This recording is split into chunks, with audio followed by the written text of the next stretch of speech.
All right, so it's been a month since my last clapback. And that's because there's very little news to clap back to.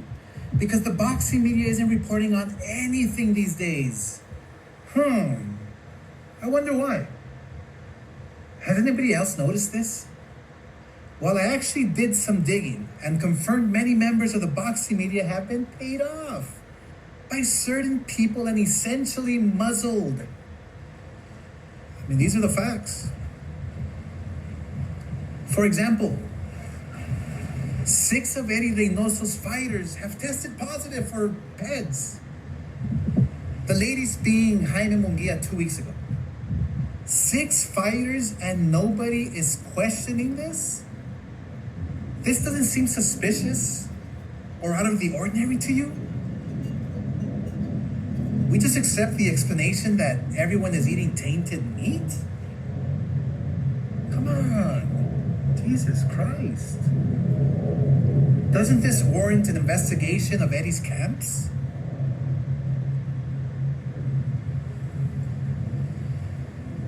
I mean, look, I've known Jaime for over 10 years, and he always tested clean up until his last camp with Eddie and his fight in Riyadh. How is it ethical that you have 6 fighters testing dirty from the same camp and we don't have questions or consequences? Where's the boxing media? I mean, they crucified Ryan Garcia every fucking day for a full year over a tiny bit of Austria. So why are they so quiet now? I don't know, man, but when something stinks, it's usually shit. I'm so disappointed, man, in the media, who I've treated like gold for 30 years. I didn't realize you guys could be bought that easily. Now, what the media is reporting, and it's circulating, is that Canelo Crawford is the biggest fight of the decade. I mean, to a purist and a fighter, it's laughable. Because you have Crawford jumping up 2 weight classes to fight Canelo, who's a natural light heavyweight. Crawford, who couldn't push back Madrimov.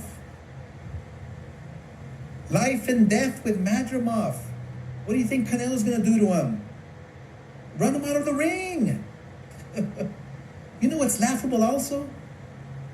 Dana White being named the promoter of this fight, considering he's never been in the boxing space.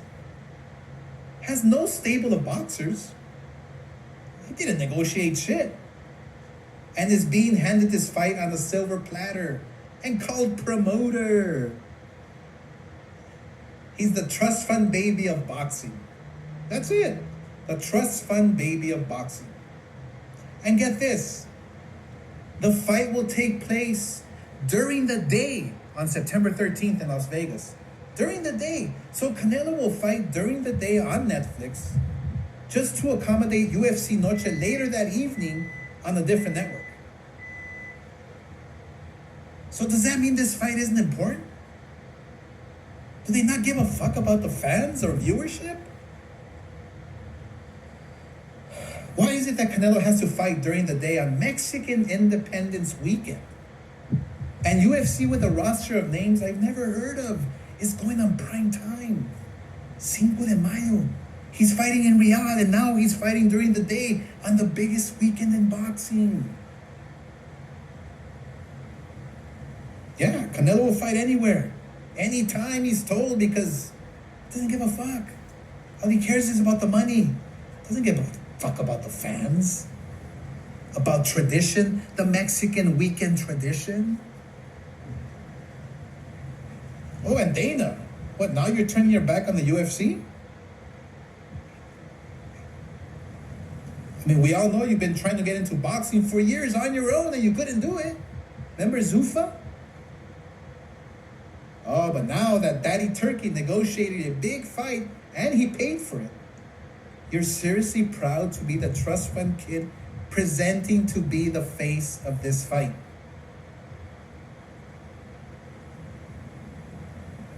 I mean, this whole thing's a shit show. Aren't Aren't you embarrassed?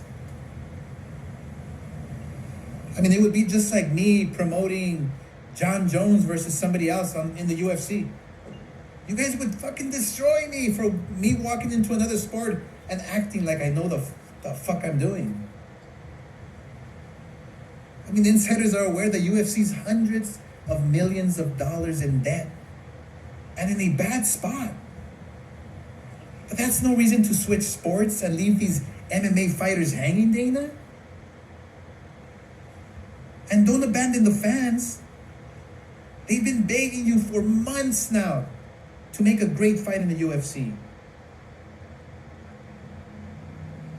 Oh, and don't even think of bringing your pathetic pay scale to boxing, because these fighters won't go for it. The boxing media is trying so hard to hype up TKO, getting into the boxing space. But the truth is, they have no fucking fighters. They have 0 fighters. TKO? More like TK no.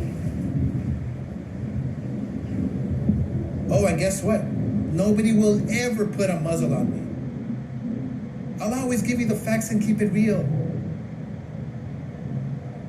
And I've never been happier to trade calls with Eddie Hearn and Al Heyman, because guess what?